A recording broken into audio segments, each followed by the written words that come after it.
Hey guys, it's me Dory. Today we're going to do something a little bit different here, and we are going to talk about Tokyopop manga. Now, if you just looked at this and got punched with nostalgia, then that is going to be the purpose of this video. I do have plans to make a few more of these types of videos, but for now I'm going to start with Tokyopop, as Tokyopop was where my manga journey began. One unique thing I think I can bring to my videos is the fact that I have actually been a manga collector for over 20 years now. And some of the manga I'm showing off right here are actually some from my childhood collection. These are most of the series I own. I have a couple more off to the side here, which I will show off later in the video. Dramacon off to the right here is just to hold up the spines like this, the way I have it set up. I also just kind of wanted to show off the spines like this because if you grew up going to bookstores around the time when Tokyopop was coming out in the 2000s, you'll notice that they are very recognizable from the large red logo at the top of the spines. Some of them are smaller, which I prefer, as you can see with Cardcaptor Sakura and Zodiac PI and a few others. And then there's also a few where the logo is actually at the bottom, and that was when they kind of changed their branding right before they went defunct. But I'll go over more of those details later in the video as well. I'm not gonna go through all of these in detail. I'm mainly just kind of, like I said, this video is more of just like a wave of nostalgia type deal that I thought would be a good idea for a video and something that I actually am pretty excited to do here. But most of the series that I will be talking about are either series that I collected as a kid or series that I read as a kid through friends whose manga I borrowed. And I will note each of those as I go along. But yeah, this is just kind of intended to be a little cozy video and a little trip back down memory lane. So if I provided that for even just a few of you, then I think I did my job. So let's go ahead and get into it here. So I am actually going to start here with a series that is near and dear to my heart, Cardcaptor Sakura. Now you may be wondering why I'm showing off Cardcaptor Sakura Master of the Cloud Volume 2, also known as just Volume 8 of Cardcaptor Sakura, as Tokyopop separated the arcs into two. And that is because this is the first manga volume that I ever bought back in 2003. And I don't want to get into Cardcaptor Sakura too much as I have already made 2 videos on the series with a few more planned. But this is basically peak nostalgia for me as, like I said, this is my actual first childhood copy that I bought. I was one of those, started watching anime in the early 2000s when Sailor Moon and Pokemon and Yu-Gi-Oh! Were on TV. And I actually didn't watch Cardcaptors very much, as it was localized as Cardcaptors here. But I just happened to see these books on the shelf, and for some strange reason this one just popped out at me, and I was like, oh, let's give it a shot. And being as I thought it was really strange that the book was in the opposite direction. But one thing that I do remember doing as a kid is I was in elementary school when I bought this, and we had instances that we would do of like show and tell and whatnot. And I actually brought this book in to show and tell and was showing off to the kids how cool the book was, that not only was it, you know, a comic book that didn't have color, which, you know, obviously was weird at the time. I couldn't explain why these comics were in black and white. But oh my gosh, it reads the other direction. Isn't that insane? Wow, that's crazy. And kids were just blown away. They were just so fascinated by it. So I was definitely the cool kid in school that day. Cardcaptor Sakura is also an interesting series for me in that I actually didn't even finish completing the series until I believe the late 2010s was when I finally pieced it together. And I didn't actually even complete the full unflipped Tokyopop print until a couple years ago, because I had Volume 1 of the Pocket Mix version, which I actually have right here, but I'm going to show that off later with the rest of the Pocket Mix books that I have. But this is also my childhood version. The other ones, 2 through 6, I ended up buying later. I didn't even have the unflipped Volume 1 until I just bought it on a whim a couple years ago, just to like actually complete the run. And then of course, if you've seen my Cardcaptor Sakura collection video, you know that I have now every single English release. So not only is this like actually my first manga series, but it is pretty much my favorite manga of all time. I've pretty much stuck my foot down and said Detective Conan was always my favorite, but in recent years, I think I've kind of come around to, I mean, Cardcaptor Sakura is my heart and soul. So I still kind of say that both series are my favorite, but I think overall Cardcaptor Sakura just beats out Detective Conan. Just barely. Barely. But it's just so good, and like I said, I could drown on about it forever. But now one thing I will point out with Tokyopop manga is that a lot of people didn't really like how they had this, you know, giant sidebar here of their logo. But actually, as I'll note later in the video, all of these I actually kind of liked. Like, I understand that it's kind of intrusive in other instances, but they kind of made each one a little unique to each manga. Some were kind of bland, but some of them, they added, like, different colors and stuff. Like, this one actually blends into the brown, so it's noticeable, but it's not, like I said, intrusive, I guess. And I actually adore their release of Master of the Cloud. I really love the cover and just all the colors in general. The other colors of the covers, especially Volume 6 with the pink, just really pop. And luckily, I actually have each version that has this little design in the spine, because later versions had the typical red logo and it just looks really bad. So if you have earlier printings of this, you're definitely in luck, because I think they look amazing like this with a small logo. And I really wish they would have kept that, because the red logo, even though it stands out, I think it stands out a little too much. But yeah, so that's all I'll say about Cardcaptor Sakura, as, like I said, I could ramble on about it forever. The covers for Master of the Cloud especially, just absolute peak. Alright, what should I talk about next here? Alright, who just absolutely got punched in the face with nostalgia with this one? This series I wanted to show off next because Chibi Vampire is actually the first series that I completed, like had a complete set all the way from 1 to 14. When I got that volume 14, it was just crazy relief for me to finally finish the series and reach the ending, because I didn't collect manga as fast back then as I do now. And as you can see here, I also have the other Chibi Vampire releases that they had. Airmail, which is, I think, an additional bonus story, and then some other little side stories that the author did. One of them, which I absolutely, is one of my favorite, probably, one-shot chapters that I've read just in general. One of them is just, oh my gosh, really weird, but Kagasaki is known for having some interesting series.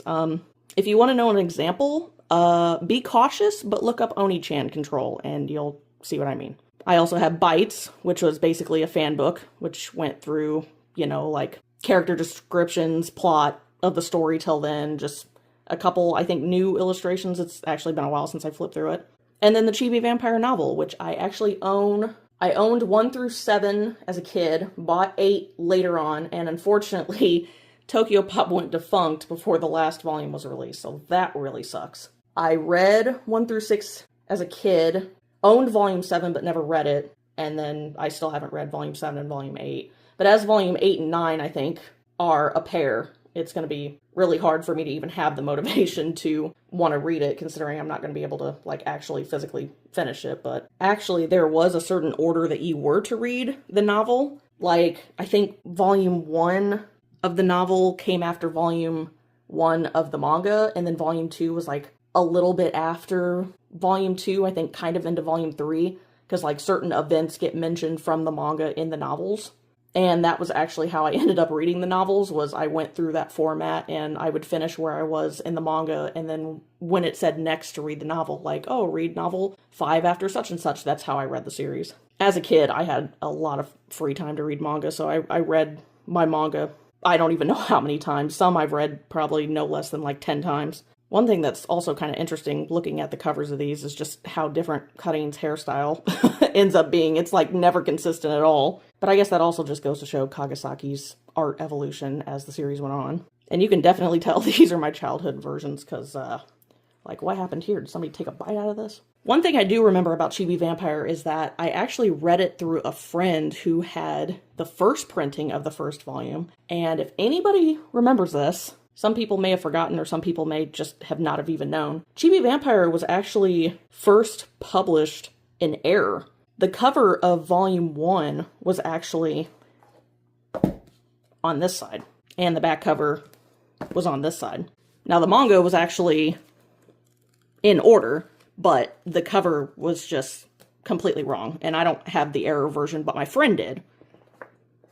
So if you've ever come across that in the wild, actually, I don't think I've even seen an error version since I first saw it back in middle school, then, you know, I actually wonder how much that volume may even go. Probably not for too much. I mean, Tokyopop manga, obviously, at this point in time, are all completely out of print, but some are much easier to get than others. Chibi Vampire, I don't think it's too difficult to get. I don't really know about the novels. I don't see too many people possessing the novels. But yeah, I wonder how many of those error volumes ended up going out before they were able to quickly fix the cover release for the next printing. Now I've spent all this time just talking about it. I haven't even talked about the series, but it is just, Chibi Vampire is great. It's honestly just a really great series, and it's not just your typical romance series. It actually gets into some pretty dark and heavy theme. I don't want to say heavy, because it's not like, you know, anybody gets in, like, it gets super dark or anything, but it does have darker themes than you're probably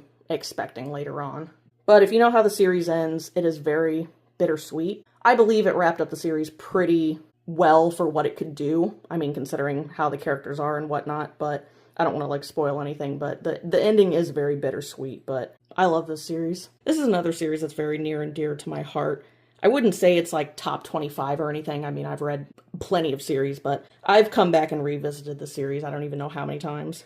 And like I said, it's the first series I ever completed, so being able to get that final volume was just, it's followed me into today, when it's just nice to be able to finally get the final volume and be able to wrap up a series. Especially when so many of Tokyopop's series actually ended up going defunct, which another of Kagesaki's series that got translated into English fell to that, which I will get into later when I get into those versions. But yeah, that's all I've got to say on that series, so let's see what I bring out next here. All right, so here is one of Tokyopop's behemoth series, Love Hina, and next to it is I Love You, which is also by the same creator. Ken Akamatsu had a very heavy influence in my middle school years. This Love Hina is actually not a childhood version of mine. I ended up buying a full set for like $60, luckily with the small Tokyopop logo spines. I would say maybe 7-8 years ago. And I meant to do a reread of it. I started it and never finished it, but I did read the whole series as a kid because a friend of mine actually ended up buying the whole series. And this was one of those spicy series that it would be hard for us to have around in school, but we did anyway because we just didn't care.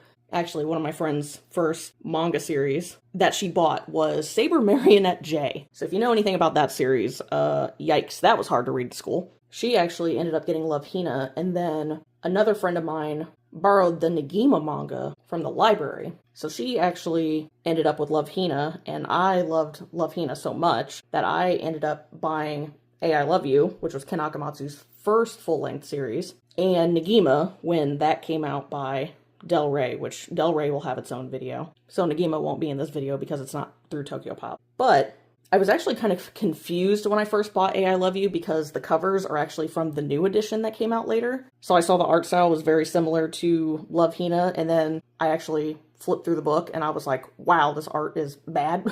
But it's not that it's bad, but it was, you know, Ken Akamatsu's first main series.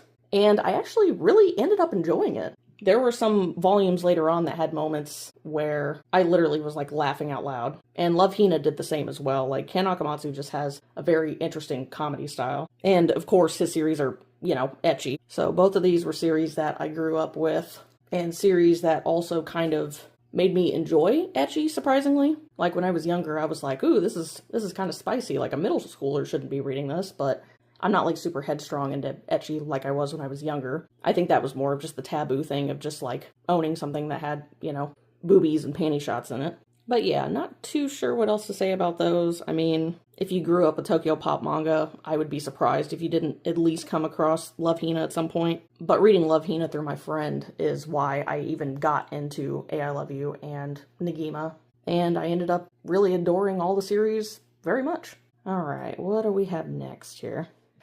Alright, I'm just going to go ahead and combine these next ones here because they are all in my Magical Girl collection. And I do have a couple others over here, but I didn't read those as kids, so I will just kind of combine those at the end later. But all of these I did read as a kid. Mink, I only read the first volume. Zodiac PI, I think I only read the first or second volume. And then Tokyo Mew Mew, I actually read all the way through because my friend actually gifted me the whole series. And the Mink Volume 1 as well. Zodiac PI I actually didn't get a hold of until, I'd say maybe 10 years ago. But I did also read that one in middle school through someone else. Mink, like I said, I only had the first volume. I actually only completed the series and actually reading through the series fairly recently.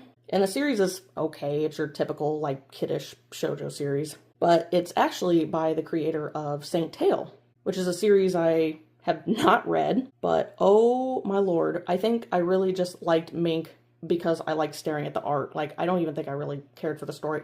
I read it not too long ago and I still couldn't even really, I don't remember how it ends. But Megumi Tachikawa actually had a very interesting manga journey because I think she stopped doing manga in like the late 2000s maybe. 3 of her series do have English releases, and I do have all 3 of them. Saint Tail isn't completed, but Dream Saga is the other one. But yeah, really, for her series, it's really just the art. And this was also around the time when I was pretty heavy into shonen, which Shonen Jump will also get its own video. But my friends had a lot of shoujo series, and that was when I started getting pretty big into shoujo for a period of time. Mainly because I love the art. And of course, if you were a kid that grew up with manga, there's no way at some point you didn't start doodling on your own, being inspired by that style. Or not really the shoujo style, but just, manga in general. I was very inspired by shoujo for a long time. But moving along from Mink, we have Zodiac PI. In Zodiac PI, I can't remember if I got into Zodiac PI before Kitchen Princess, and I'm only mentioning that because they're by the same creator. But Natsumi Ando was another creator that I really adored, and I actually have a few of her series. But I think most of them are by Del Rey and Kodansha, so I think Zodiac PI is actually the only one Tokyopop had. If not, I'll put something on the screen saying otherwise, but I think that's the only one Tokyopop had of her series. And then Tokyo Mew Mew, like I said, was gifted to me by a friend, like literally the whole series and a la mode. So these I obtained in high school, I believe, actually. So I'm nostalgic for Tokyo Mew Mew, but honestly, I didn't care for it as much as other series that I was reading. I will say one interesting thing to note is I believe most first prints of Tokyo Mew Mew have like you can touch it and it has like a texture to it. And it's like glittery, like that's actual like glitter. And some of the volumes I have don't have that. I believe most of them do. So I don't know if that was just like a aesthetic thing they did for first prints or not. But I thought that was pretty cool. A la mode, I don't think did it at all. I think they just kind of went generic on that.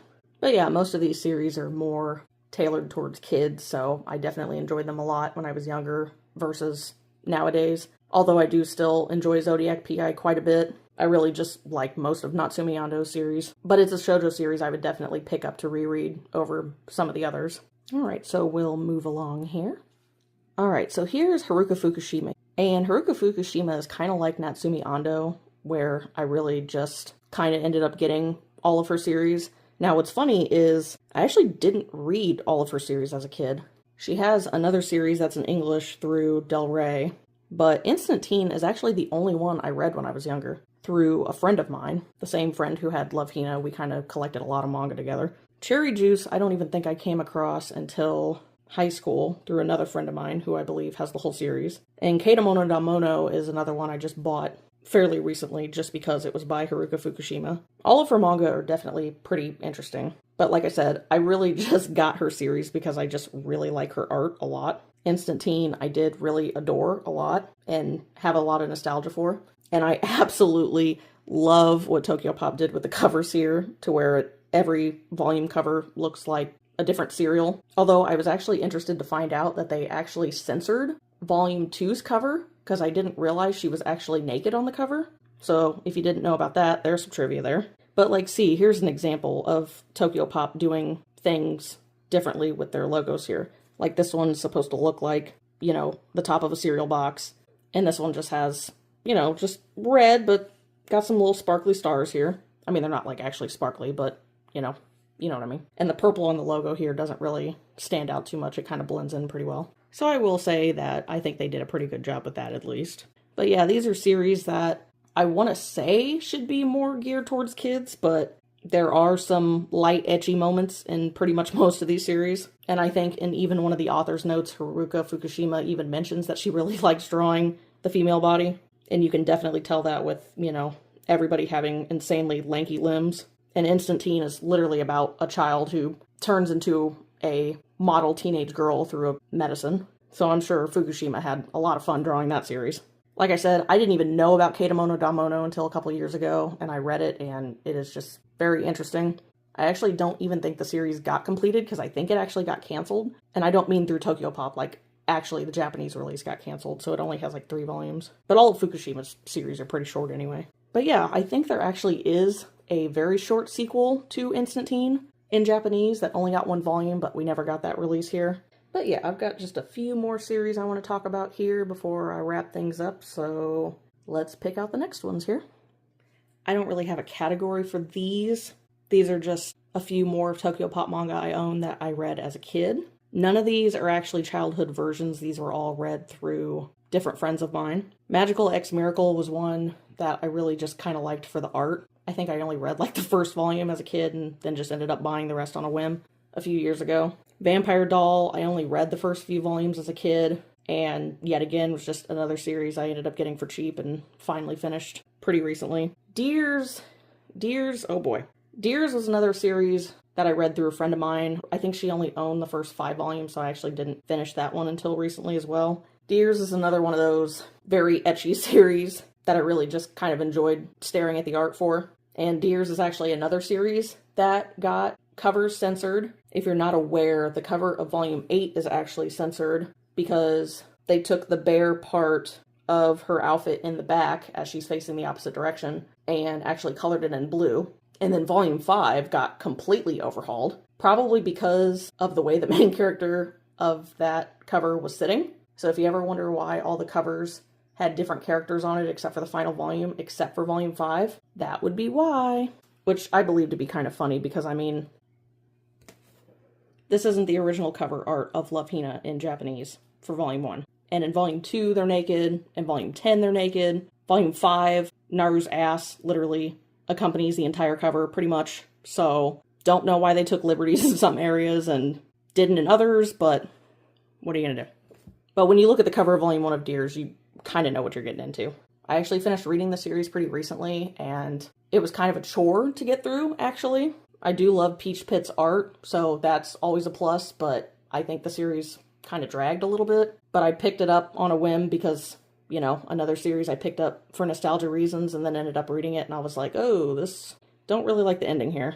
I mean, the ending itself was fine, but it was just kind of a chore to get there. But Deers is also how I first got into Peach Pit. I actually didn't even get to reading Rose and Maiden until the new edition came out by Seven Seas recently. But that's another series I got into basically because of Peach Pit, along with Shugochara, which that will be in the Del Rey video. I did actually buy the Tokyopop versions of Rose and Maiden, but I was missing volume 2 and 3. And then when the new editions came out and they include Rose and Maiden 2, which did not get a release in English from Tokyopop, I just decided to sell the original ones because I didn't really need them. But yeah, Deers is just interesting. I don't really know what else to say about it. Tokyo Pet Shop of Horrors is another series I read through a friend, and didn't even get into the original Pet Shop of Horrors until later on when I decided to check it out online. Unfortunately, Tokyo Pet Shop of Horrors does not have a complete release. Only the first 8 volumes were released before Tokyopop went defunct, and I had intended on collecting Pet Shop of Horrors until, yet again, Seven Seas released the new edition. So I'm hoping that maybe they will re-release Pet Shop of Horrors to completion. And I know there's a couple other prequels or sequels of the series that never got an English release, but there's no way to know really unless Seven Seas or anybody else decides to license it. I love Pet Shop of Horrors. I was very excited when Seven Seas announced their new release for it, and it's actually one of the few Josei series I own. So yeah, just another quick wave of nostalgia there. Some pretty random series that hopefully somebody remembers reading back in the day, or at least seeing. And we'll move right along here. Now, if I would have had more Clamp series, I would have definitely put that in the beginning of the video, but Clamp and I have a very interesting relationship. So of course, Cardcaptor Sakura is my favorite series, and literally from that, it was, if I like a certain series, then I'm going to like literally anything by that author. So I actually did own Chobits and completed the original run with the small logos. But I was dumb as a kid and ended up selling it to someone else in order to get money for some Shonen Jump magazines. And I ended up regretting it. So when Dark Horse announced their omnibus versions, I was like, okay, I'll just rebuy Chobits again. Well, then I rebought Chobits, and then I absolutely hate Dark Horse's release for it because it is way too thick. So then when the Kodansha version came out, I ended up getting those and selling the Dark Horse ones. I do actually miss my original Chobits. I absolutely love the covers for those. And if I would have still had them, I mean, I might have still picked up the Kodansha ones. I definitely wouldn't have bought the Dark Horse ones, but selling those is kind of the reason I didn't end up selling manga for a very long time, because I actually thought about selling my Inuyashas at the time, because I didn't think I would ever finish it, but thank God I didn't end up doing that. And that's kind of why, because I regretted it heavily as a kid. So thank God I didn't really sell any of my other series. But I'm only mentioning it, even though it's not in the picture, because it was another series kind of like Chibi Vampire that when I completed it, I was very excited. Actually, now that I think about it, I actually might have completed Chobits before Chibi Vampire. Well, if Chobits Volume 8 came out before Chibi Vampire Volume 14, which I think is the case, then that's probably true, but I probably just didn't think about it because, like I said, I don't own the series anymore, and I haven't since middle school. But I did get into one of those clamp kicks where I wanted to read absolutely everything by them, and of course Tokyopop pretty much released just about every series they had. Now, I actually didn't get around to reading all of them, but I have read a good majority. Angelic Lair is one that I never got the Tokyopop versions or never originally read those, but I got the Dark Horse versions, and then I ended up selling them pretty recently because honestly, if I ever end up collecting all of Clamp's releases, I would like to have the Tokyopop versions just for consistency, because Tokyopop treated Clamp like their baby, which makes sense, but I actually didn't really care too much for Angelic Lair, so, you know, that's only if I come across any that are cheap. RG Veda is another one that I read through a friend and never finished. Ended up getting the Dark Horse versions of those. And probably a couple others here and there, but if I'd thought about every single one, we'd be here all day. Suki, I didn't actually read until I got the volumes pretty recently. Didn't read that one as a kid. Legend of Chun Hyang, I read through a friend, and then just, you know, it's a one-shot, so I got it pretty cheap somewhere. Miyuki-chan in Wonderland is another series I really liked. One thing to know about me, interesting fun fact, is that I really loved any series where the main character wore a sailor uniform. So Miyuki-chan in Wonderland was another one-shot series that I kind of bought on a whim, and I was like, oh, she's wearing a cute schoolgirl uniform, and then you actually read it and you're like, wow, what is going on in this series? Actually, one thing to note is that it's actually really tiny. It's only like 100 pages, but I think it goes for like upwards of like $30 now. But I was also kind of intrigued by Miyuki-chan because in Tsubasa, Miyuki-chan shows up as a minor random character that you can kind of wear as Waldo in each world they visit. So actually getting the manga, it made sense why that was a thing. It was just like a little Easter egg thing. Just like everything else in Tsubasa, really. Magic Knight Rayearth, I think, was another one I read through a friend who had the original volumes. And I actually did pick up the original volumes of those, but then I ended up getting the Kodansha box set for pretty cheap and figured that was more of a definitive way to read through the series, so I ended up selling those. And then Tokyo Babylon was another one I never ended up reading, but I did actually finish that recently with a new edition that came out by, oh my gosh, who released that? Was it Yen Press? Yen Press or Kodansha, one of the two, I don't remember. So yeah, I've dabbled in a good portion of Clamp's works, and I own a lot of Clamp's art books. I just recently bought Shiro and Kuro, and apparently now there's a gold one, so not sure if that's any different or if that's just like they combined them or something, but I heard about that and I was like, oh gosh, another Clamp art book I need. So yeah, even though these aren't really any of Clamp's most well-known works, they are just another example of the few and far between of how many series Clamp actually ended up making. I mean, their series are just so expansive. There's just so many different stories that they've done. Some of them definitely more hit or miss than others. But someday when I'm capable of actually being able to thrift like I used to, I would love to have a full Tokyopop release of all of Clamp's series. The level of getting hit by a train of nostalgia that would give me, for sure. Alright, so let's move on here. Wow, does anybody remember Dramacon? I know I've probably said this 100 times, but Dramacon is another series I read through a friend. She had the original singles. I actually don't remember how I got a hold of the Ultimate Edition, but I initially wanted to have the singles for myself, and then I saw this version, So I was like, okay. And a lot of people actually may not know that this version even exists. Newer Tokyopop actually has done I believe a 15th anniversary release, which is like a smaller omnibus release, which is funny because it doesn't even have any of the main characters on the cover, which I thought was kind of funny. But yeah, this boy is thick. It is hardcover, and it is great. Like, here is just size comparison here, real quick.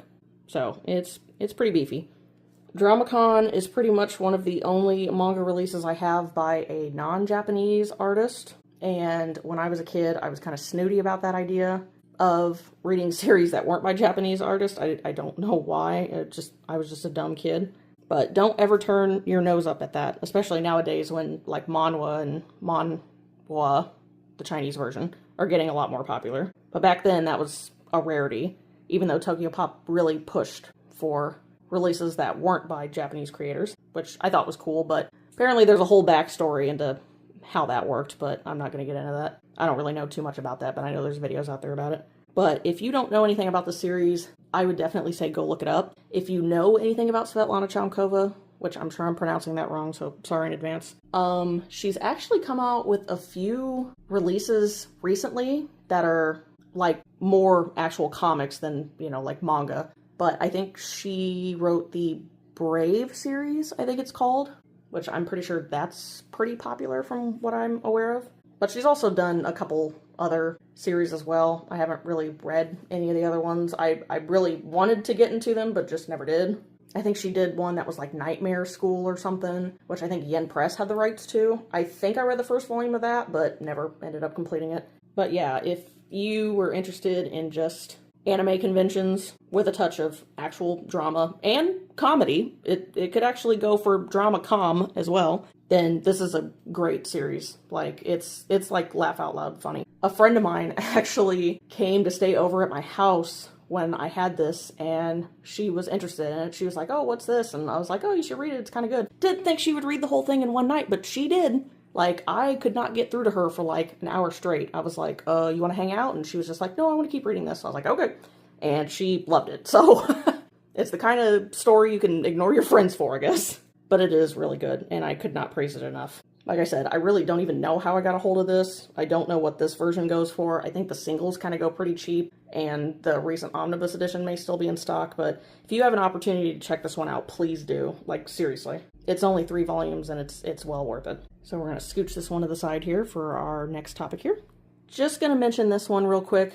Yes, I was one of those people that was very, very heavy into the Hetalia boom back in the late 2000s, early 2010s. I was in high school when this came out. And I remember a friend of mine was actually talking to me about the series before I knew anything about it. And then I just happened to see it being released by Tokyopop. So I was like, oh, let's check it out. And I actually really loved it. Now, this series is pretty interesting in English because Tokyopop actually released, I think, only the first 2 or 3 volumes in English before they went defunct. But Right Stuff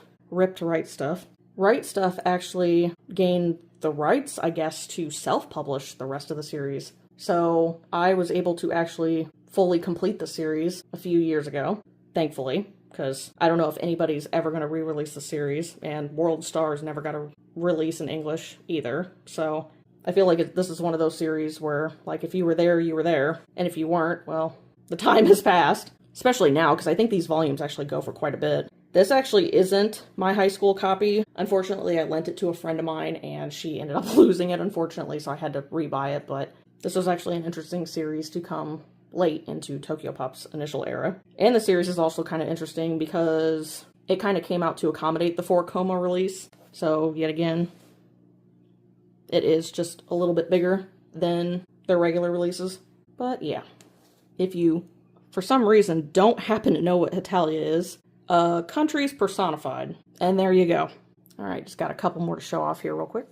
So these are 3 series that came out during Tokyopop's rebranding, literally right before they went defunct. Like, they didn't complete any of these. I think there's maybe 3 other ones that came out. I know Butterfly was one. I know Maid Shokun was one. If there were any others, I can't think of them off the top of my head. But Ion and the Secret Notes of Lady Konoko, I actually did buy when they came out, so these are my childhood copies. Pavine for a Dead Girl I actually bought later, and even though only one volume was released, it was by Kogedombo, and it actually had a darker storyline, so I kind of bought it for pretty cheap, which makes me really sad this didn't get a complete release. Even though, as far as I'm aware, in Japanese, I don't even think the series is finished. It's like on indefinite hiatus or something. Secret Notes of Lady Kanoko, I just kind of bought on impulse, and unfortunately there are 3 volumes, but only 2 were released. I finished the last volume online. It does actually have a sequel, but it kind of deviates from what I liked about the first series, so I didn't end up reading it. Ion, I bought literally because of Chibi Vampire. I actually did end up finishing the series online, and it's been a long time, so I don't entirely remember the rest of the series, but I do remember the ending, and I was like, wow, okay. But Ion, interestingly enough, was actually the series she came up with before Chibi Vampire, which she mentions in a couple author's notes, I believe. But only 3 volumes of Ion were released before Tokyopop went defunct, so that's super incomplete. So if Tokyopop would have been able to continue, I'm kind of interested how long they would have done this rebranding. I mean, it is honestly kind of weird not to see the Tokyopop logo on the side, and the bottom portion just takes up so much room. And also, the spines are consistent, but they are very bland, so don't know whose creative decision that was, but thank God that didn't last for very long. But I mean, I guess it didn't last for very long because Tokyopop didn't last any longer after this, but anyway. So yeah, just wanted to show those off real quick. Coming to the end here. Showing off Cardcaptor Sakura again because I just can't help myself, but these are Tokyopop's Pocket Mix comics, or Chicks comics, because I guess they were comics for chicks, or girls, I guess. All of these, I believe, except for maybe Corrector Yui, had floppy releases before they came out in this version. And there's a couple other Pocket Mix ones that I don't have, not too many more. I think Magic Knight Rayearth had one, and Peach Girl, I think, had one as well. None of these are actually childhood copies except for the Cardcaptor Sakura. These I all bought because I was either interested in the series or because they're actually Magical Girl series. Actually, all of these are on my Magical Girl shelf except for Cardcaptor Sakura, which is on its own shelf.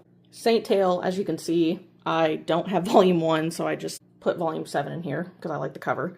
But I am in the process of reading Miracle Girls and hopefully Saint Tail at some point. Also, I just realized that literally everybody on all of these covers has one finger sticking out except for Corrector Yui, which is kind of funny. And yes, these are actually smaller than regular size volumes.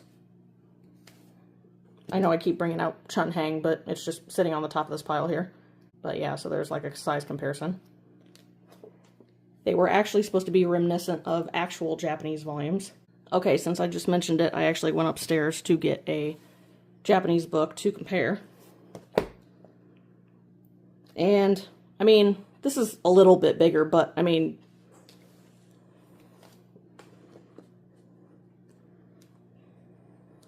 this is kind of our book size, so you can see the comparison there. Also, shout out to Land of the Lustrous. If you're not reading it, I don't know what you're doing with your life. But, for comparison's sake, Japanese volumes are smaller and the pages are more, like, it's very loose and easy to, like, turn back and read. But unfortunately, Tokyopop's releases are very, thick. And, I mean, you could kind of hear that, but pages are pretty heavy. And it's not easy to, like, bend back, because if you bend back too far, you're getting super spine cracks. Actually, do any of these have spine cracks? Surprisingly, my childhood version does not have spine cracks, but actually none of these do, but I guess they were kind of taken care of, but that's what those spines look like, just in case. Some of the releases did look a little different depending on whether they had the Chicks comics or the Tokyopop logo.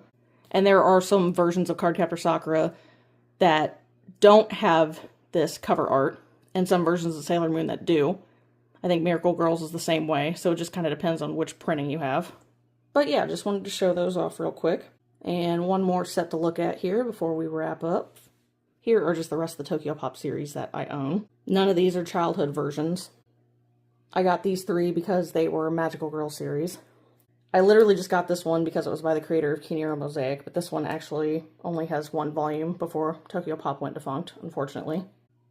And these are series I really just wanted to own. Cyborg 009, I actually got really, really, really lucky and found the whole series at retail price recently. And Kendaichi is just because I'm pretty interested in it because I love Detective Conan. I only have bits and pieces of that, but that series also doesn't have a full release either, so. But both Cyborg 009 and Kendaichi are very, very pricey on the secondhand market. So yeah, I don't really have too much to say about these other than that's just the end of my Tokyopop nostalgia here. I'm going to put something else in frame here so I can finish up this video, but yeah. I actually wasn't planning on showing off every Tokyopop series that I own, but it just kind of ended up that way. I guess I had a lot to talk about. So let me find something else to put in frame here real quick. Alright, I just decided to put the series that I'm either most nostalgic for or the series I enjoy the most of the Tokyopop catalog I own. Now there are some other Tokyopop releases that I have got around to reading at some point that I just don't own. Fruits Basket may be one of the first ones that people might ask me about since I really got into shoujo. And hilariously enough, I actually did intend on buying Fruits Basket as a kid, but a friend of mine got to it first, and so I read about half of the series through her first, and then I never got to finish it until fairly recently when another friend of mine, Fruits Basket is her absolute favorite series, so I ended up reading it through her. And then, like I said, I'm also missing a lot of Clamp series because I just own them in other forms. Dean Angel is also one that I recently had 1 through 13 of, which was complete in English because it didn't get finished. But I actually sold those recently because I plan on finishing up the series truly through Yen Press's new release. I did read Dean Angel as a kid, but I didn't actually own it. Marmalade Boy is another one I read completely, actually, through a friend, and is also the reason I ended up getting Ultramaniac, but that's going to be for a different nostalgia video. But I also finished that release through 7C's new release. And there's probably some other bits and bobs of Tokyopop series that I've read over the years. Most that I probably never finished, it's just friends started collecting it, and then I just never finished it, or they never finished it, or whatever. But yeah, a lot of people have kind of disdain for Tokyopop, and I guess it's fair. The CEO of Tokyopop sucks, from as far as I'm aware. And like I said, there's videos just going over the original English language releases of Tokyopop and their rights, and lots of things to say about Tokyopop's less than stellar translation releases, and leaving the Japanese sound effects in but not translating them, and just many other things. And Tokyopop recently got a revival. I say recently, but I guess it was like late 2010s. But they're not what they used to be.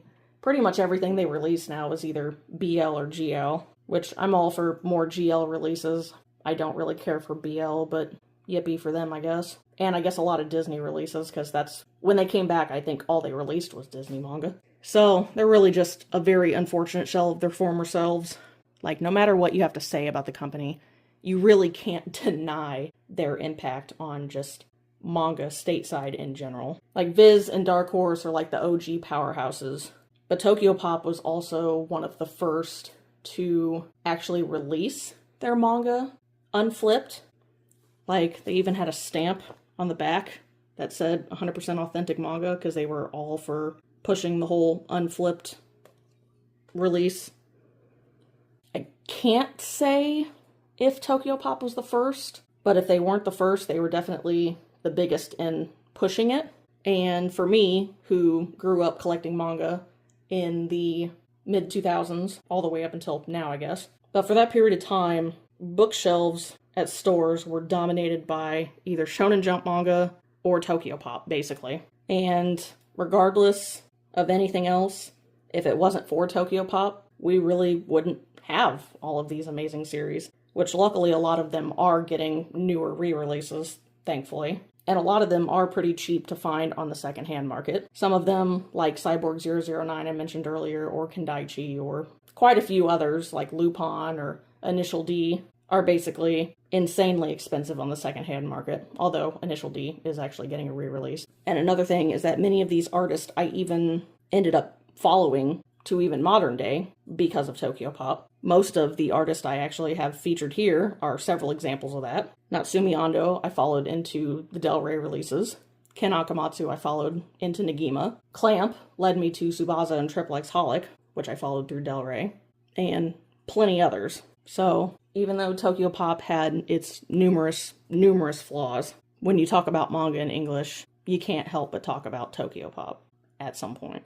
So even though I probably didn't say a lot, like I said, I didn't really get into too many details on these manga. It was more just, hey, do you remember these series? Because I want to save, some of those for just manga reviews in general, which those will be scripted.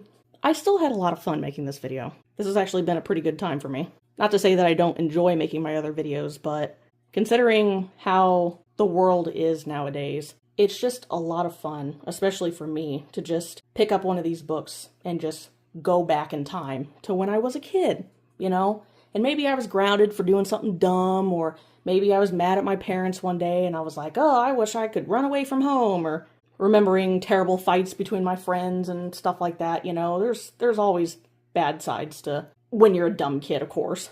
But some days I like just remembering going outside as a kid and coming back in and just picking up one of these books off the shelf. And like I said, some of these I read to the ground. I mean, it might be hard to tell, but look how beat up, the plastic's coming off of this. And I mean, I guess it's in pretty decent condition for a book I had since I was a kid, but one thing that's notable about this book that I'll never forget is the day I read this book while eating a sandwich, and I can't find it. Oh, there it is. Look at that, the ugly mustard stain. Why did I do this?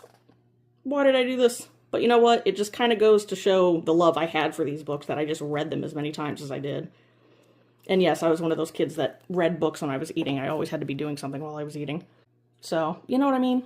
So if you actually managed to make it to the end of this video, then congrats. I rambled on for a lot longer than I was planning to. Like I said, I wasn't even planning on showing off every single Tokyopop series I had, but yeah, that's every one I own. And I have plenty of other ideas for more nostalgia videos to make, like the older Shonen Jump series and being a big Del Rey fanatic back in the day. So I definitely have lots of video ideas that I can't wait to get to. So I hope maybe you'll stick around for the next one. And if you so desire, leave a comment about your favorite Tokyopop series. Or maybe even just the Tokyopop series of yours that it may not be your favorite, but you just love flipping through it every once in a while. And yeah, I'd love to hear from you guys. So if you stayed till the end here, yet again, thanks for watching. And I can't wait to see you in the next one, hopefully. Alright, I'll see y'all later. Bye!